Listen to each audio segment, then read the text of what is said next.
Hello and welcome to the More Cheese Less Whiskers podcast. My name is Dean Jackson, and today we're talking with Doug Spurling from Kennebunkport, Maine. Yes, that Kennebunkport, the presidential, notorious compound for the Bush family. So that's how we started off the conversation. But it turns out that Doug has some pretty great businesses going up there in Kennebunkport, from personal training business to coaching other people who are doing personal training businesses to a budding hospitality consulting business. So he's got a lot of things going on. And we talked about this idea of using your business as the N of one study for something that you're going to duplicate. It's like ongoing theme that I have through here, that if you can create something that you can document and then do again and again and again in syndication, you've really got something pretty cool. So we had a great conversation about all of that, and I think you're going to enjoy it. So here you go. Doug Spurling. Dean Jackson, how are you, man? I'm good. Thanks so much for having me on. Well, this is it. It's all very exciting. Are you any relation to Cy Spurling? Not that I know of. Oh, okay. Do you I'm surprised you know another Spurling. It's not a common last name, so I'm surprised. But no. Oh, well, there you go. So, where are you? Where are you calling from? Out of Kennebunkport, Maine, so coastal southern Maine. Wow, very nice. Yeah, very presidential. Yeah, I was gonna say we're known for the Bush complex and all that stuff, and our very short but busy summer, July and August, is pretty much the only warm months up here, but very very big tourist area. I love it. That's great. You know, it's funny you talk about short summer. I was in London. I go to London every June, and this year it was particularly warm this week that I was there. And I got in a black cab, and the cabbie asked me how long I was here. I said, I'm here till Sunday. And he said, oh, so you stay for the whole summer. Because it was supposed to get cold again after that. The whole summer is awesome. This week. It's pretty funny. Yeah. That's awesome. So tell me what's going on in Kennebunkport, Maine, and what we're gonna focus on today.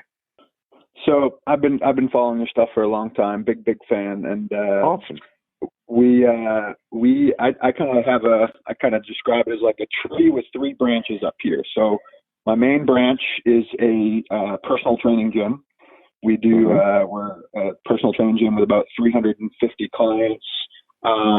Full-time team of 10 trainers or 10 staff, about 8 trainers and 7 or 8 trainers and 2 support staff. So that's the main branch. And then I've had that for the better part of a decade, and that is running smooth and basically trying to build a really, really strong community here in Kennebunkport. So we have the fitness service. What's the population of Kennebunkport, by the way? Like the like the resident population. Yeah. Yeah, the real population is only about 12,000, 13,000. So that's pretty strong. You got 350 people in a 12,000 person universe. That's, I mean, as far as like personal training studios go, that's really, you're doing something right. Yeah. We're that branch of it's.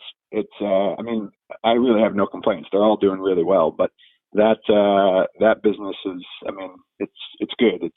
We're able to do a lot of things with it as well, which is kind of the cool part. Is we do much more than just, I mean, our main service is small group personal training, so not one-on-one traditional private training, but kind of that small 4 to 6 group. That's our main service, but we've been able to do a lot of charitable work, nonprofit work. We want to get into kind of the retreats and kind of more the experiential type stuff. So yeah, it's been fun. That's for sure. Awesome. So, and the second piece, the second branch, just to give some context, is as you mentioned, the personal training gym is doing really, really well, and we have a nice niche in the industry as being sought after for consulting and things like that. So I have a mentor of mine that I partner with for fitness business consulting. But I also have, and so this is kind of that second branch is the consulting side, consult with him in the fitness business space, but then also have developed this kind of interesting target market that's been a lot of fun, which is kind of 1 degree over in the hospitality and tourism. So a lot of my clients at the gym are businesses, obviously, that they can afford a little bit higher price membership and things like that. And they started asking me, just based on observing our brick and mortar gym, hey, I own a hotel. Hey, I own a marina. Would you be interested in consulting on that front? So that's turned into a nice little second branch. Nice. So that's kind of the second branch. And then the third one is the real estate piece. I own the gym building, and we're planning an expansion on that this year that is kind of 50% fitness, able to provide more fitness services, but also, as I mentioned, having some space for live events and consulting, and most of it's in person. I don't do a ton. I don't in the tourism and hospitality. I don't do a ton that's not local. It's all kind of local business. So having a space. Sure. Well, you're in a real tourist area, right? I mean, that's probably your number one thing is tourism, I would imagine. Oh, by far. I mean, like we said, population's 12, 13,000, but I mean, I believe it goes north of 100,000 in those summer months. So it's big. It's big. I mean, by far the biggest businesses up here are hotels, restaurants, marinas, things like that. Yeah, gotcha. So, yeah. So those are kind of the three main branches. So describe the real estate side again. What element of real estate are you doing? So the real estate for me has just kind of been like, one, it's a hobby, but two, it's just kind of I guess a little bit of the McDonald's approach where it's like, okay, I own the real estate at the gym. Obviously we're going to work on real estate on expansion of that. Yes. More holdings property, less like trying to be, I don't have interest in being an agent, or anything like that. It's more just for me making sure that, like, even with the gym, I mentioned like wanting to do, retreats and more of that experiential stuff. Eventually I would love to own one of those places. So kind of making sure that I can keep it all, my goal is not to have multiple gyms. That's not kind of, when we look at scaling, that's not kind of my goal. My goal is to say, okay, how can I maximize the gym? How can I provide other services for these people, i.e., retreats and more kind of the holistic wellness stuff, and just making sure that we also try to eventually, might not happen right off the bat, but eventually own the real estate as a part of those ventures. I gotcha. Okay. So, I mean, that's a pretty cool, there's a lot of intersection of that. And if we just take even the hospitality and the personal training, if you're looking at being able to allow, hotels or inns or whatever it is to have some personal training component to their property, that might be an interesting overlap right there. But it sounds like if we want to isolate just the consulting for the hospitality side, is that something that you want to grow? I think the consulting is definitely the gym, just from a logistical square footage standpoint, is reaching very much near capacity. So I think it's looking at the consulting, and even kind of the whole, going through the profit activators, like looking at, the target market. And I've listened to previous podcasts where you talk about just getting some clarity on how it's okay to have multiple target markets, but how to, for me, it's like they're all individual. It's more the struggle. Yeah, That's right. They're all just the struggle of. Go ahead. Yeah, no, they're all individual. That's the thing I talk about.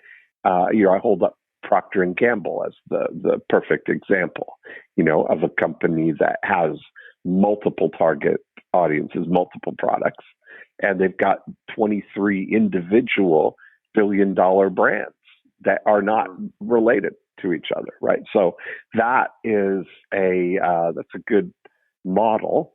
But if we take your hospitality consulting business, or the side of that, how would you like to grow that? Are you saying that you like to consult with more local businesses, in your area there, or to take that and do some consulting in other areas? I guess that's kind of I think I would consult with different types of businesses. Mm-hmm. Yeah, I would lean towards staying in that. For me, it would go back to making sure, because the big kind of areas that I tend to be strong at is kind of building the team and providing a high quality customer service, obviously coming from the personal training background. So staying within that lane, but definitely staying more, probably obviously outside of Kennebunkport, but I'm not awesome at the, I do the consulting for the fitness stuff via Zoom or via phone call like this. And I much prefer the in-person. So more of like growing it in the sense of, either in-person coaching or live events and things like that. Mm-hmm. And so let me ask you this, because there's a couple of things to match up a business model with your preferences, right? And so I look at that and see, do you like the challenge of working with a different business, a different type of business that you haven't maybe worked with yet, and figuring out what they need to do or how that could apply to them? Or do you prefer to work with a business to help them implement something you've already figured out? I would say the second of those two, definitely much more of like hey, this is, this is what's working. Yeah, this is kind of what's working, and not getting too far. Like I took on a client that was in, selling art, and that was great, but I just, there was a lot of it that I couldn't apply from the gym business or from the customer service business or anything like that. There were some standards, business is business, but there was some, I was definitely more comfortable where it's like, I think of like the marinas, they're renting boats, and that's, they have time slots to fill. They have a team that has to deliver a high quality service. There's a lot of comparables from my 10 years in the running the gym, Yeah. So, and that's kind of the thing. So I look at it that, it may be that, we're in a world right now where the one-to-one connection, through the cloud, like you're talking about Zoom or telephone or internet or all of these things, you can reach a global audience. But where there's perhaps an opportunity is if you were to develop a model and a protocol for marketing, a marketing system for a marina in Kennebunkport, that you could then have that model help other marinas all over the place install that model. You know what I mean? We call that kind of like a syndicating your solution there, because it's easier to, if you've already figured out how, what the problems and challenges and opportunities of a marina are, 80% of it is transferable to a marina in Cape Ann, in Massachusetts, or in Cape Cod, or on, anywhere where there's marinas that are non-competitive with your Kennebunkport one, almost like a franchise prototype, right? But we call it a syndication because it's not a franchise operation you're setting up. You're just syndicating a solution that you've already figured out to many different things. That's been a model that I've used a lot. Like I use that with our real estate agents. We've got real estate agents all over all over the world, really, if you include Australia and the UK and Europe. But primarily, that's been a model that I've used, is figuring out how to solve the big issues or the big marketing opportunities for a real estate agent, and then licensing, coaching, teaching, supporting other real estate agents to apply those same models to their business in different markets. Because real estate's a very local business, just like a marina is a very local business. You can't digitize a boat slip, right? You've got a physical boat that you're going to have to pull into the harbor, right? And so there's, you've made a distinction of a truly mainland business. It's not, they can't ship their product everywhere. Like a marina is definitely a local business. And so is almost, you would say, all of the hospitality type of businesses are just inherently local. And so they would lend themselves to that. Yeah, and I think that's what I've enjoyed. I've definitely not enjoyed the, I don't want to say not enjoyed, but enjoyed more the local, the being able to, consult for a hotel that I can literally drive down, meet them in their lobby, like see the space, see how they see how the staff interacts with the guests, all that stuff. That for me is much more fulfilling than the kind of nationwide kind of tour, Yeah. And so what have you figured out then about this? Like, what have you developed any magic tricks that you can, that are going to apply to to these businesses, or what's your model based on, and what kind of results are you able to get? So I think I've basically been able to take the kind of frameworks that I built out through the gym from a marketing calendar standpoint, and from a kind of, team development, staff development, team onboarding. And I would say the biggest results is kind of the chaos to clarity, as far as, the owners feeling less chaotic with the still kind of having to feel like they're doing everything themselves. I have a marina client who, he's in his 60s and he's still like greeting every boat that comes in, and that's nice. But there's, kind of working with him on the delegation and the roles and responsibilities, and ultimately, I would say his benefit has been freeing up a lot of personal time, and looking at kind of from a systems or a process standpoint, some operational efficiencies, developing processes for the business, developing the team, and onboarding curriculums, things like that for the staff. Yeah. So those would be the main two areas that I tend to see success in and enjoy doing. And so you look at this, now how much of what you've done for them would be transferable? Oh, I would say 90%. Yeah. And so that's an opportunity maybe then, is that something that would you be as excited of working with 10 other marinas?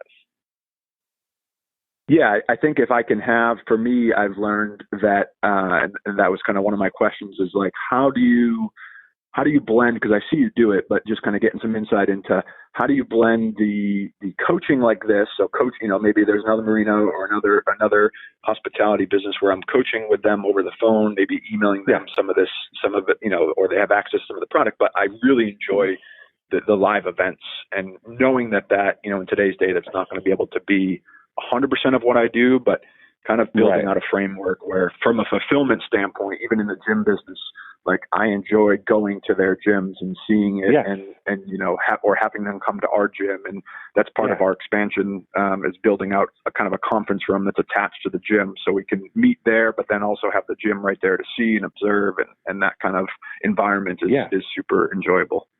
Right. And that's kind of an interesting thing that maybe, if I'm looking at this, if I'm applying my model on how I would look at this to kind of give you a idea is, the things that you've figured out with this one marina, I would look at that as your prototype, right? Like that as your laboratory, your working, your proof element here, that you're saying, this is what's happened. You've documented everything that you've done and all the results that's generated, and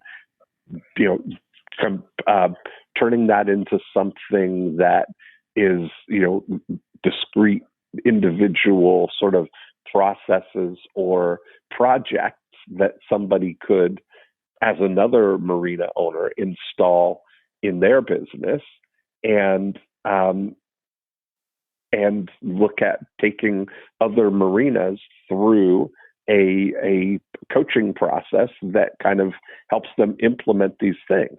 When you do the first one, the first marina that you started working with, you didn't know what you were doing in terms of specifically. You had a general sense that you could help them. You had your hypothesis around it, and you were able to set up a recommendation, and it made a difference or didn't, and you were able to learn from that and document it. And now the next step of that is to be able to package it in a way that it can be duplicated. Mm-hmm. If you take, and this is a good overlay when you take that's why the framework of the 8 profit activators and the before unit, during unit, after unit work universally on all businesses, right? Like the before unit of a marina is everything that you do to find people who want to be a client of that marina, mm-hmm. right? And the during unit is everything from the moment they pull in or make a reservation, or however the logistics of it work out for a marina, and while their boat is in docked there. That's the whole during unit of it, right? And then the after unit would be the ongoing relationships with people who long term keep their boats there, or winter go through the winter storage or whatever happens. And so looking at it like that, if you take what you've described that you're doing is sort of systemizing and operationalizing the during unit to make it as predictable and seamless and less, more efficient for them. Mm-hmm. But maybe also looking at how to maximize the revenue just within that, through a combination of doing it more efficiently, so a cost savings, and leveraging the opportunities that you have while somebody is in the during unit of the business to enhance the experience and to make more revenue, Mm-hmm. Mm-hmm. So what kind of impact have you had? Yeah. Impact as far as, I guess, how would you kind of phrase that, I guess? Well, first of all, would be money. Have you helped them? Are they making more money because of the relationship with you, or how are they measuring success? What would be the impact of what it is that you're doing with them? Yeah, I would say the two that I have right now, it's kind of funny because they're opposite as far as stages in life and kind of goals. One of them is much more like, impact for them has been, free time, being able to travel, not having to be there. Summertime is so short, as we talked about up here, so not feeling like he's had to live at the marina all summer long. Mm-hmm. that's been the big impact for him, is just kind of clarifying the staff roles and responsibilities, putting management in place, things like that. Less about really growing monetarily compared to, the other one is more of a young owner just trying to get it off the ground. So we're focusing a lot on, kind of the before unit and looking at marketing calendars and marketing strategies and definitely, increasing income and for a lot of his, yes, there's some staff overlay, but a lot of it for him is just making sure he's a boat tourism. So there's boat tours that go out every hour. And so just making sure that there's not an hour, there's only so many seats on the boat, and just trying to maximize each hour, get as many of those, it's kind of one of those, same thing again in the personal training business, like every hour is a timed hour and you want to be able to maximize each session.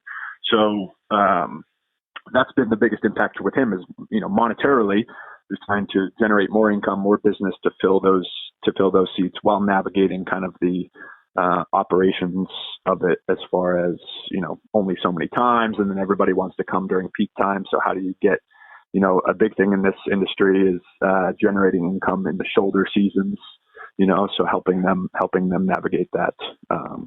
So. Yeah, so it's been fun, but what's been challenging, I would say the biggest challenge is on the marketing front for me personally. So like once I have probably a lot of us, once we have the client, once we're in the during exactly. Of, working with these clients, it's monthly coaching calls, it's some in-person stuff. Going up, whether it's the marina or the gyms, going up and visiting them or going down and visiting them. I feel like that's strong, and that's kind of, I would say, pretty typical. But what's interesting for me that I'm challenged with, and I like and I remember hearing that in a previous episode. I love the Procter and Gamble example, because that's been the challenge in my end from the before unit. Is I'm still marketing the gym.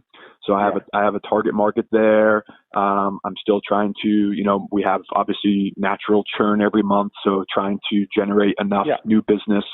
And then, obviously the two different target markets underneath the consulting. So just navigating from like really a bandwidth standpoint and just, personal brand reputation. Am I the gym owner or am I the, hospitality consultant? But most of my consulting inquiries are actually from the gym business because that's the business that I operate. You know what I mean? So just navigating that and didn't know if there was any insight into that. Well, part of the thing is that they're separate, like you're looking at, that's the spirit of what I was talking about with the Procter and Gamble is that, you treat them as independent brands.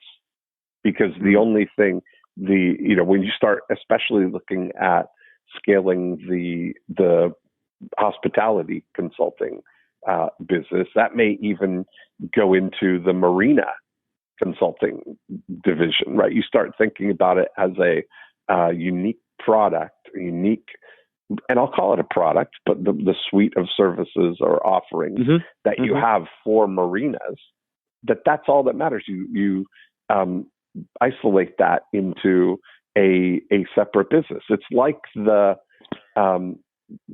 often talk about the photographer with the WeShootBottles.com website and the sister site of WeShootCans.com. Even though they're the same thing, it's just that people with something in a bottle only they'll feel like this is the place for me. And people with a marina are going to think that this is the help that I need specifically if it's marina based and compared to someone with a bed and breakfast or a local hospitality business. They're going to see something that this is specifically for them rather than just the generalized term of hospitality consultant, Yeah. And so that's more relevant than that Procter and Gamble is a packaged goods company. That hospitality is a broad umbrella term, right? Hospitality is a business that, we kind of make that name up to encompass all of the different flavors of hospitality. But a marina, even though it's a hospitality business, is a very specific thing, as is a bed and breakfast, as is an inn or a boutique hotel or a restaurant,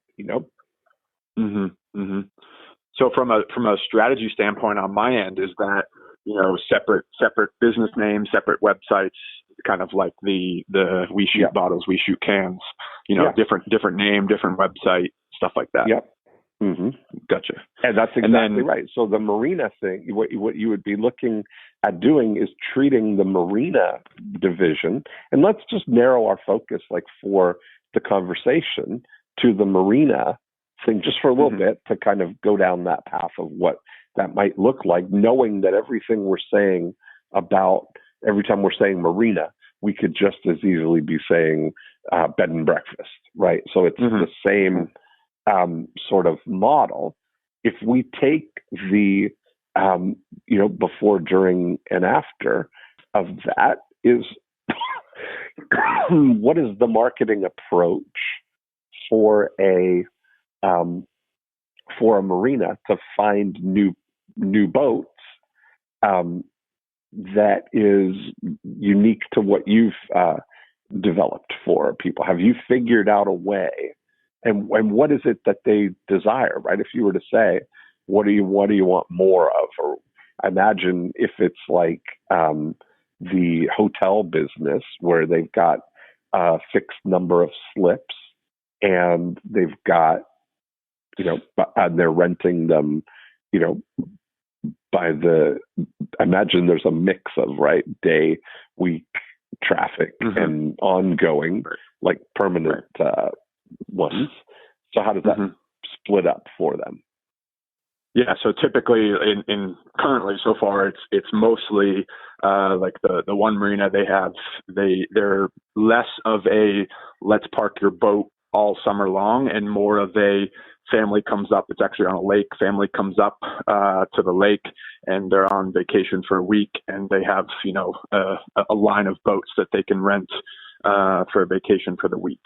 And so they'll, have the residents there and they can do daily rentals. And then the third revenue source was he does have some slips and moorings that are for people that live up there that are there, all summer long for an annual fee. Right. And on the marketing front, like there are some marinas that are like captive audience. So is it a lake that they're the only marina on this lake? Or like Z Marina, or is it a big lake? And there's two or three more. Yeah. Okay, so now, so you do want to kind of have some competition around it.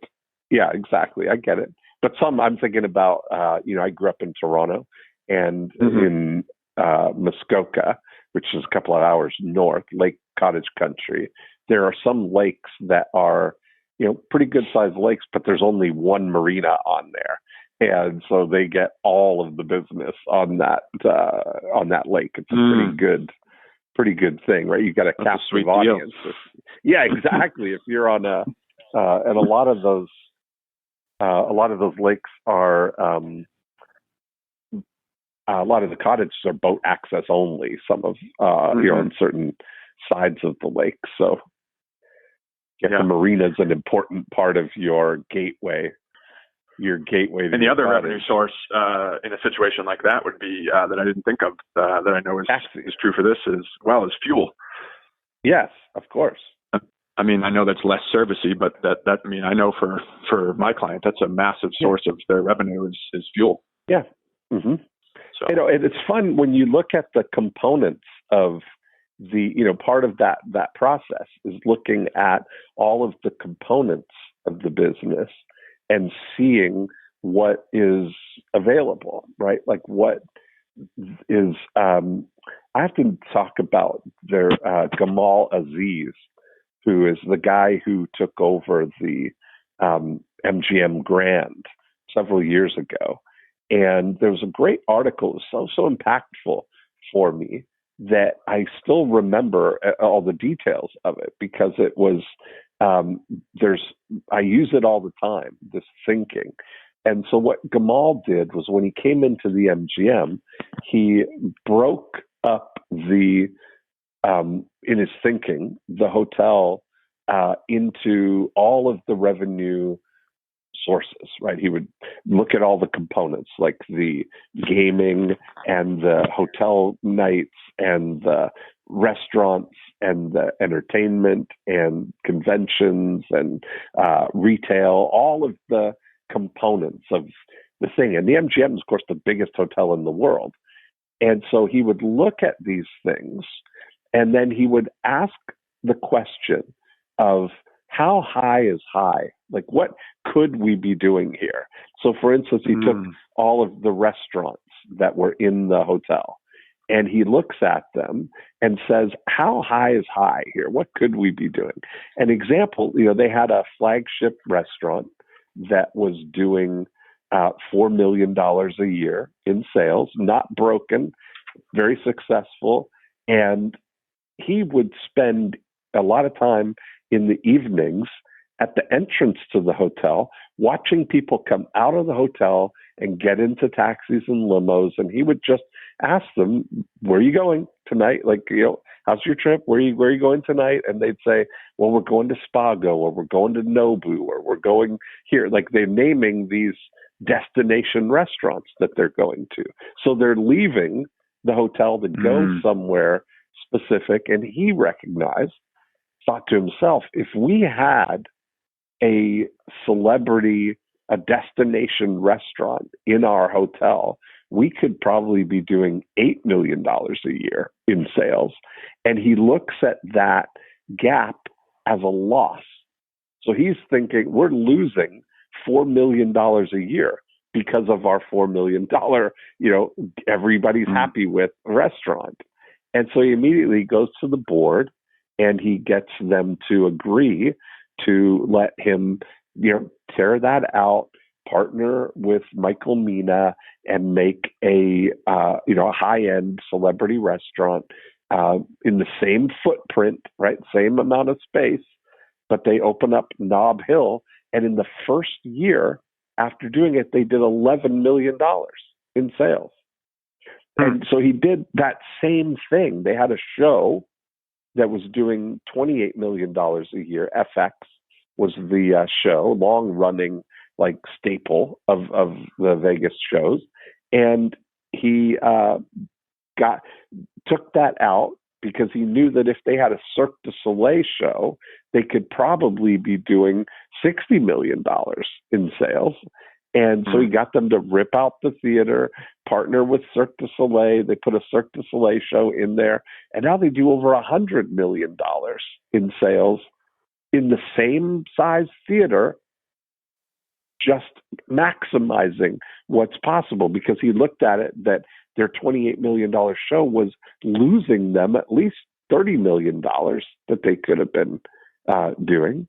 And so if you take that same thinking and overlay it on a marina, and you look at the components of it, is there a restaurant or food service or, prepared meals or groceries or fuel or, rentals or service or any of all the components, and you kind of lay it out and look and see where's the biggest gap, right? What would be the biggest thing that if you could maximize would be a big win.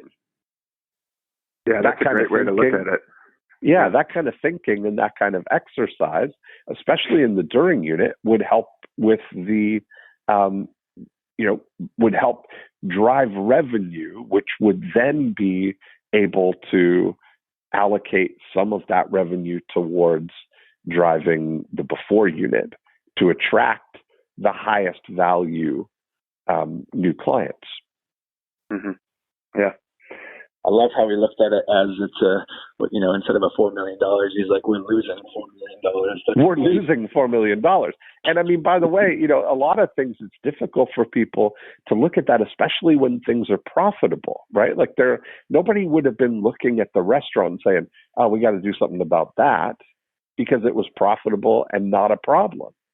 So they may be thinking other approaches may have been to look at it and see, how can we improve this by 20% or whatever? But that's not as exciting as looking about, like, what's the most this could possibly do? And if it's not doing that, then we're losing that gap. Interesting. Great mindset shift. Yeah. And often if it's like many small businesses, that the handcuffing that happens is that they don't have capital to invest in marketing, right? Often they're kind of just getting by, or they're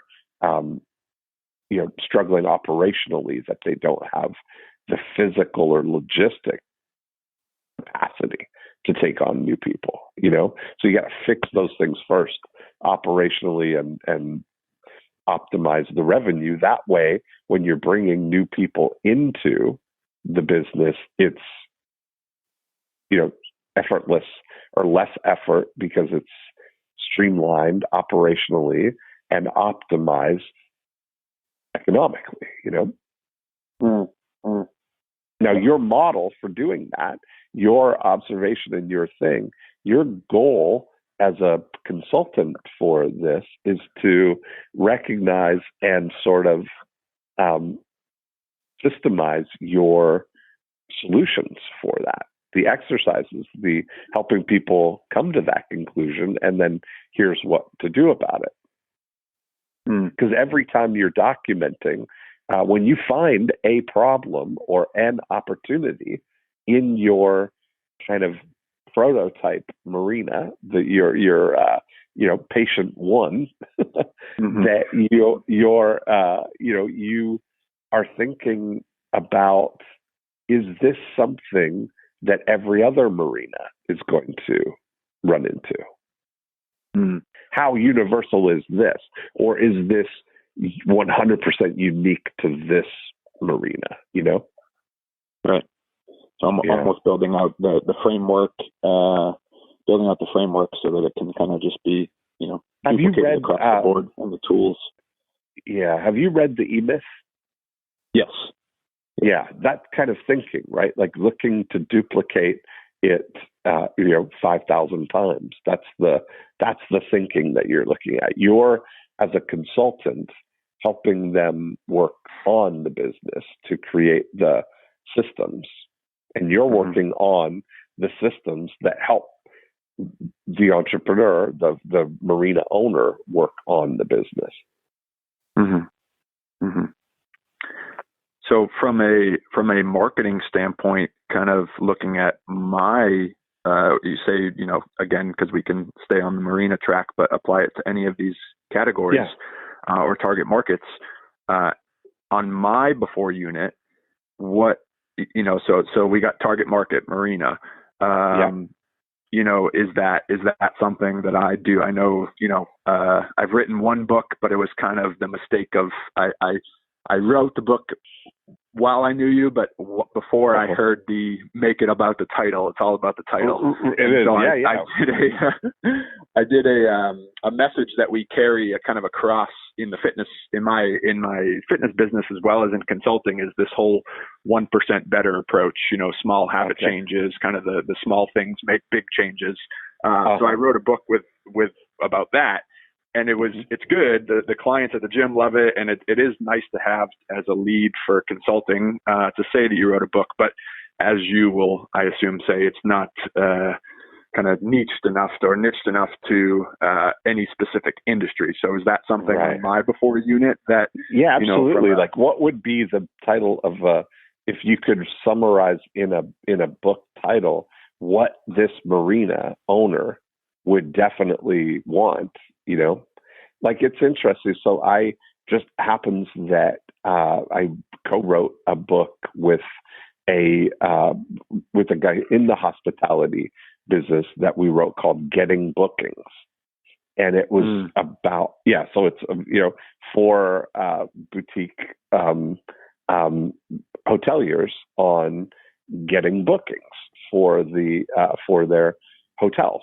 And so when you look at, it's the thing that they want. What would be if a marina, if you lined up 10 marina owners and you asked them individually, what do you want? What would they say? Like if I ask real estate agents, like I know that what they want, I've got solutions for the big 5 things for them, which are getting listings and multiplying their listings and getting referrals and converting leads and finding buyers. And so I know that I've got solutions for getting all of those things, but what would a marina owner say are the top, things on their mind of what they want? Would they like to get more bookings or to sell more rentals, or do they sell boats out of their thing? What would they describe to you that they want more of? Yeah, by far the biggest pain point is more bookings, more if it's a tour type marina where they're doing tours. I wouldn't say more tours, and maybe there's a clear language to this, but the more tours tourists are already happening, but the more tourists, exactly. So the tour goes off at 9:00 and it's going off no matter what. But if there's 50 seats on the boat, they want 50 people. Fully booked. So that would be the title of in a way, right? That's the kind of thing. The sentiment they want is fully booked. And it's easy to point out to them that if they've got 50 seats on the boat for the tour and they've only sold 30 of them, that they've lost 20 times whatever the ticket price is. Right? What is the ticket price of a typical, how would that, am I far off on what they're thinking might be and how? Oh no, that's spot on. So for example, if the tour is $99, rounded up to $100. If they're not getting 20 people, they're losing a couple grand every hour. Yes, that's right, exactly. And so that's the kind of thing then. In the hotel business, and this is where it's interesting to study other businesses. Like, some of the things I've learned in being involved with the hoteliers is the driving metric of all of the things that they're doing is a number called RevPAR. Have you ever heard that number? So the RevPAR number is the revenue per available room. So that means that if a hotel has 100 rooms, and last night they were 80% booked, but they sold the rooms at $800 or at $100 each, they got $8,000, but their revenue per available room was $80 instead of $100, right? So that's how you see that the number works. It's a better indicator of things. So if you look at the revenue per available seat, if you take that kind of metric there for the number of tours that they have, and so how often are people doing these? How often are they doing the tours? The tours are typically there's kind of 3 to 4 in the morning. There's a little bit of a lunchtime lag, and then 3 to 4 in the evening. So let's say an average of 8 a day. 8 tours a day, and they've got how many seats on the? One in particular here has 50. Okay, and so there's that much volume for these tours through the summer, huh?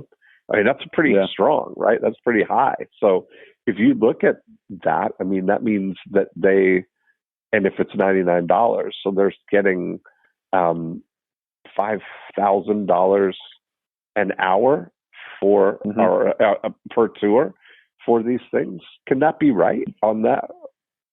Yeah, I mean, these boats are, a lot of them they're only running 8 or 10 weeks, so that's why they can. Yeah. They're filling. They try to run a couple tours in the morning, a couple tours in the evening, try to get as many tours in. And also, obviously, that another factor with this industry in particular is weather. I mean, if sometimes they'll have to call off the tour. So, it's kind of like the restaurants where they want to maximize those busy Friday nights, because if there's a rainy day, people are going to call and cancel. And right on. There's the revenue's high when it's kind of perfect scenario, but there's other variables that come into play, weather being one, and they're probably not maximizing all 7 days of the week. That's another big thing is Thursday, Friday, Saturday, very, very busy. Right.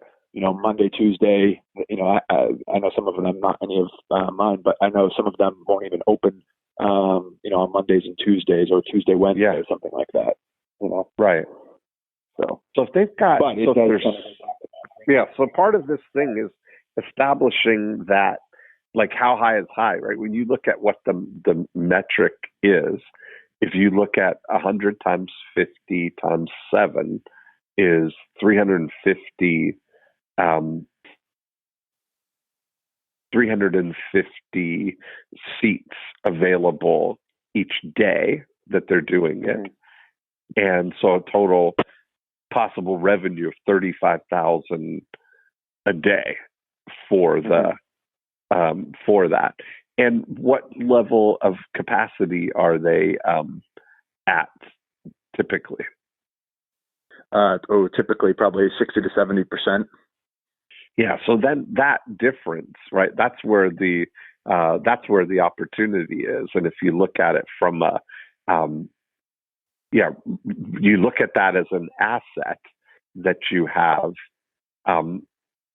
available then, right? It's a diminishing, perishable, right? As soon as if it leaves empty, you've got nothing from it. So you start to think, if we've got on average 20 seats available per tour right now as a thing, and we're getting they're selling 30 times 100. They're selling $3,000 for what could be $5,000, right? They're losing $2,000 per tour. Now, are there other things in the during unit of this tour that are extra things that somebody might buy or purchase, or are they buying, drinks or food or photos or mementos? That's actually one thing that we're working on is maximizing those profit centers, because a lot of the bigger ones will have like the whale watching tours and the big boats that fit close to 100 people plus. They'll have a kind of a mini restaurant on the boat where you can buy food and drinks, but some of them are a little bit smaller, where the boat is your seat and you're not really up and moving. If it's more like, I have one that's more of a kind of a adventure, like fast paced, kind of more of a thrill ride, I guess. And so they're probably not going to get to stop and eat or anything like that. But what we're working on is maximizing the after they get off the boat, is there some apparel they could buy, something like that. Yes, that's right. So many of those things, I think, when you've got the model of being able to, document how you think about these things for marinas, and the thinking exercises to come up with, and document the journey that people go on. One of the things we talked about in the during unit is the customer experience. And so that process of doing the guest experience architecture to maximize the other opportunities that happen there, and then adding a metric to it that shows how successfully you're doing at that. Like when I talked about in the real estate side, one of the things that we look at is what we call a listing multiplier index, meaning if you take a new listing, how many additional transactions can we get from that? Like if on a real estate side, somebody takes a new listing, there's 5 opportunities. That listing's going to get sold by somebody else. They've got an opportunity to find the buyer for it themselves. They've got an opportunity to find a buyer that inquires about that one, but ends up buying another house. They've got the opportunity to get another listing in the neighborhood around that one that they just sold. And they've got an opportunity to get a referral from the seller before the end of the transaction, right? So if they go into it with this mindset of how can I make more of these 5 things happen, as opposed to just put a sign in and put it in the MLS and hope that somebody sells it, we could translate that to this situation by, instead of just, signing people up for the tour, putting them in the seats, taking them on the tour, dropping them back off at the marina, and then, not putting any other thought into it. If you went through a thinking process of how could we optimize this experience for people, right? And maybe what are the other possible outcomes that you could get? Could you, are there any ancillary things that somebody could buy? Could you sell that? Is there a little, snack pack or a water bottle or some, if you start really looking at the experience, how can you optimize that? And if you go, who's really does an amazing job at that is Disney, does an amazing job at that, but who's also really winning at that is the Olive Garden. If you go to an Olive Garden restaurant, you see now all the things around that. They're maximizing that during unit experience of while you're at that table, right? They've got kiosk or almost like iPad type of things now, where there's games that kids can buy. You can place your order right on the thing. You can pay your bill and leave. You can so many different things, and they've got a situation now, which I think is brilliant. I've never seen it before. But if you go to a Olive Garden and you are there for dinner, you can buy an entree to take home for $5. So how brilliant is that, right? Like, while you're sitting there, would you like to get an entree to take with you for $5 so you could get lunch for tomorrow or whatever, Smart thinking. Great. I've never seen anybody else do that. So, but it has to come from that guided thought process, which is what you would really, I think, thrive at, and what you could imagine doing in your favorite way is not leaving Kennebunkport, but bringing marina owners from all over to come to you to do a workshop where you show them the laboratory and then take them through exercises to apply this kind of thinking to their own marinas, right? They come with their, marketing team or whatever. That could be a cool opportunity, So that's basically the framework as far as structure is, coaching via maybe a platform like this, phone or video, and then have these regular workshops from an implementation standpoint. Yeah, right. Yeah, love it. And then on the marketing front, as far as getting more marinas, I know we got to wrap up here, but I mean, I do a daily email with yours. I love the super signature and all that stuff. And then we talked about the niched book. But from a scalability standpoint, any advice on how to kind of produce, aside from email and maybe a book, is there a third that is worth looking at, hearing all this? And then, well, the great thing about, part of the thing is you really only need one thing to do one job, right? We just need to do I drive everything. If I take the real estate side, I have a book. I have two books that we use. I have a book called Getting Listings, which is, focused on the number one thing that real estate agents want to get is they want to get listings. So I offer on Facebook a book called Getting Listings, and for, $2.50 per opt-in, I get people to ask for the book. And then I build this big list of real estate agents. On the entrepreneur side, I've got a book called the 50-Minute Marketing Sprint that is the same thing. I run that on Facebook,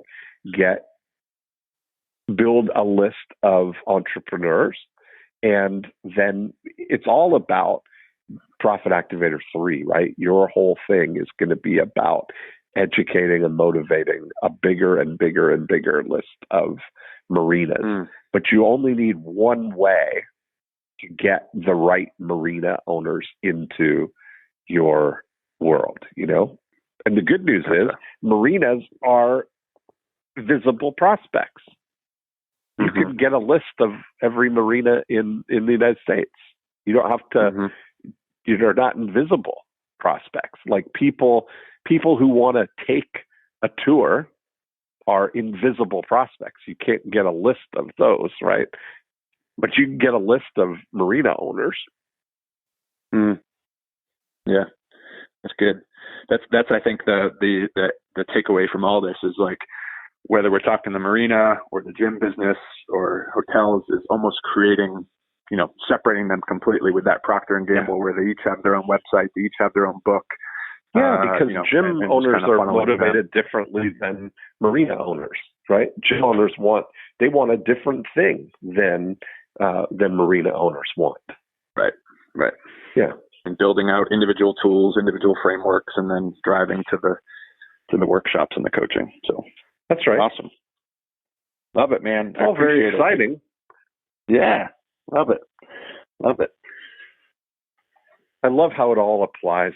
So that's, keep me posted. I'd love to see what you end up doing with that, and watch it all unfold. Yeah. And if I have a 9-week-old at home. If I didn't have a 9-week-old, I would be at one of your Orlando's or something like that. I definitely want to get to one at some point.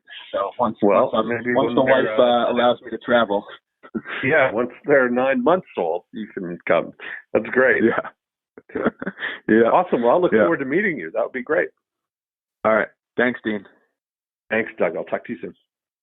And there we have it. Another great episode. Thanks for listening in. If you want to continue the conversation, we'll go deeper in how the 8 Profit Activators can apply to your business. 2 things you can do. Right now, you can go to morecheeselesswhiskers.com and you can download a copy of the More Cheese Less Whiskers book, and you can listen to the back episodes, of course, if you're just listening here on iTunes. Secondly, the thing that we talk about in applying all of the 8 Profit Activators are part of the Breakthrough DNA process. And you can download a book and a scorecard and watch a video all about the 8 Profit Activators at breakthroughdna.com. breakthroughDNA.com.